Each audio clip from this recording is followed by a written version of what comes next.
everyone's going to manage this weekend differently. No one can be told how they should feel, and nobody should carry the narrative of like what it should be. But I think that we found like our neighbors in our community in that time to a certain degree.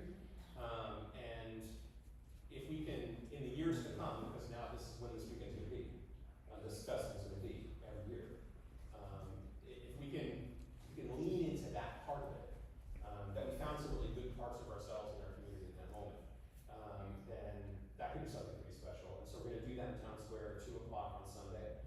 Again, fully accessible, non-ticket event. And wait, let's go back. The other thing is 50% of net proceeds this year goes to our beneficiary partners, the same nonprofits that we talked about before. We're really hopeful that people see that and they have a choice to make that weekend. They come, they choose to be with us because we are giving back as much as we possibly can, both in the non-ticket events and also with the actual money at the end of the day. These are our artists. I don't know if people know the blues. This is a great list. If you don't know the blues, it's just a bunch of words. But this is an exceptionally strong blues list. And we have one special edition that we're waiting on. Right? Yeah, we're waiting. But if she decides to join us, which it looks like she will, then this will become like, top 20 bill that Western North Carolina has maybe ever really seen. And this is a quick, this is just to give you an idea of that it is a village festival. Town Square, White Horse, the Grange, Hell or High Water is our VIP, and then down here we've got the Black Mountain Center for the Arts, Old Town Stage Fair Social House. So it's a very kind of walk around event. We also have the opportunity to explore the restaurants and explore the businesses, and the educational programming at Black Mountain Center for the Arts is also free to the public, non-ticketed. There's a quote that I love. This is maybe 3 or 4 weeks after the storm. Much like the blues music that's deeply woven into North Carolina roots, we found our strength and harmony in the heart of our community after Hurricane Helene. We're all in the same soup line, but it's that shared spirit, the us, that's helped us rise, rebuilding not just homes, but our very best selves. And that's my man, Justice. Great name. Justice. Yeah, it's like a super. What could you possibly support if you've been inspired here? We'd love for you to attend. If you feel like this is a worthy thing to promote, we would love for you to consider accessing the communication networks with your customers and constituencies and sending an email blast out. We will give you a special 10% discount code so you can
such, I was like, so, who is the accountant? Is it you or your brother? Because I was like, turning a music venue into a nonprofit is kind of crazy and insane and genius. Well, my brother's a lawyer, and he tried to stop me every step of the way. Because he's a lawyer, and he's like, this is a stupid idea, and you're rolling some serious dice here. But we had no choice, right? I mean, it was either close or do something radical. Listen, we keep our lights on by our membership. Oh, I was going to tell you that, I didn't thread that all the way through. Beginning right before the storm, 280-ish members, because we chose to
every single night, without fail. Someone pays $50 to $100 to walk in the door, $50 to $100 at the bar. And it's a different person. It's not the same person. And it's because, like, if you can, then why not? If you look around and you see people that clearly are not in a place to spend, you know, the suggested $20 for the ticket, and you know what you know is an $8 beer, even though we're only charging you a penny, and then ask you to donate after that. You look around and you say, I'm definitely spending $100 on beer tonight. You know, if I had 4 drinks at another bar and I tipped it 20%, I'd spend $100. So I'm gonna get a couple drinks, I'm gonna spend $100. And it evens out. We're at like 12% of what we would be sales-wise if we were just charging across the board. And the value that we're getting in terms of membership growth and donations way eclipses that 12%. What, sorry, well, how many events are you like producing on the? Every night. Every night? Every night. Really? We Is have, there different artists, or? we have an event every night. If you go into whitehorseblackmountain.org and you just click on the events tab, you'll see that every, well, Except next month. except next month. For which We have a teal meeting. Okay. Downtown. One of the reasons. And occasionally we're dark except the artist canceling or something. But the point of a community center is to be open. Like if you need community on a Tuesday, then, and you're home alone, you know that there's a place to go. That is one of the major points for us. We will be here for you as your third space. We will be open every day. We're not open till 5, occasionally daytime stuff, but you know that we'll be there. And that's a big part of it. So come on to White Horse and get some music in, guys. This is apparently the last question. Thank you so much for the presentation. My name is Peter. My question is, maybe for January, maybe for February, or maybe some other time of year, would it be possible to show films there? Films that are blues related? 100%.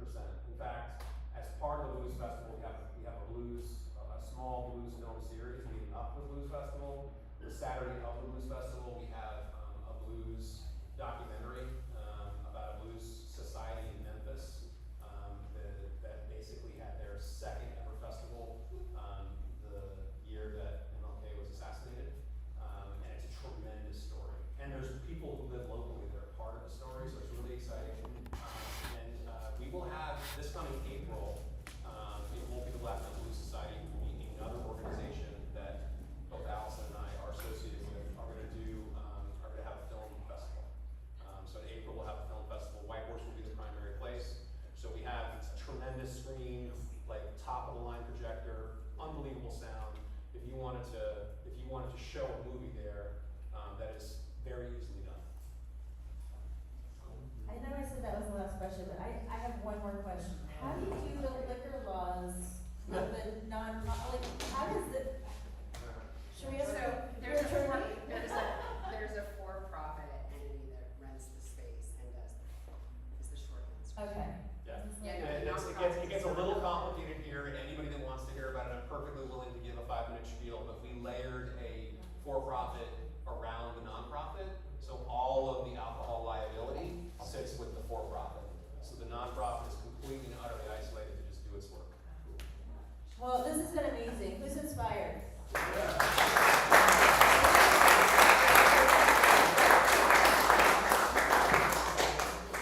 Just a second. And Wow. all right, maybe like here. I want to give a huge shout out to our organizers. We have such an incredible team right now, and everybody has been working hard to like level up, bring it all together, and going into September, it's just going to be amazing. I'm Erica Como. We have Eric Wenzel right there in the back. Britt Powell, she's not here, but she's doing all of our marketing. Amazing. Bill McKinnon. There's Bill. Sarah Leslie, Nick Breen right over here. Siobhan Robinson right back there. Sean Como, he's in the back part working on the next thing coming up.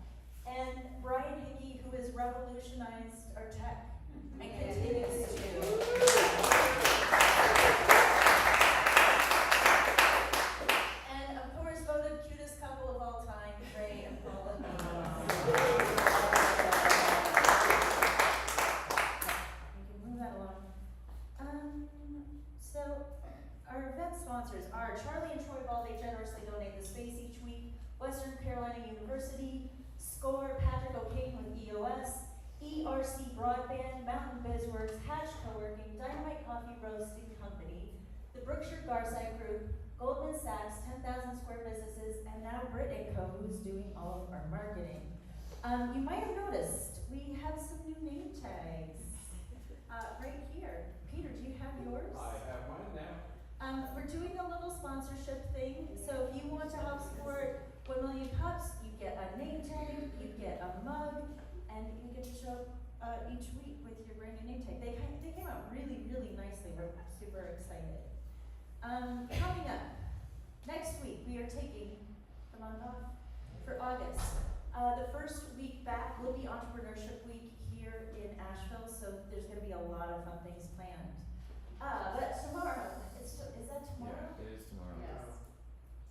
What's this? The magic. But it actually, I think the date is just wrong in there because it literally is tomorrow. We're doing a season reveal preview party for the Diana Wortham, right here. So come tomorrow night at 5 p.m. They're going to show a clip, a nice long reel of like all the shows that are coming, and they're going to be giving some ticketing discounts. We have it catered by Bear's Barbecue, and I think there's going to be a little champagne bar, which is always fun. Then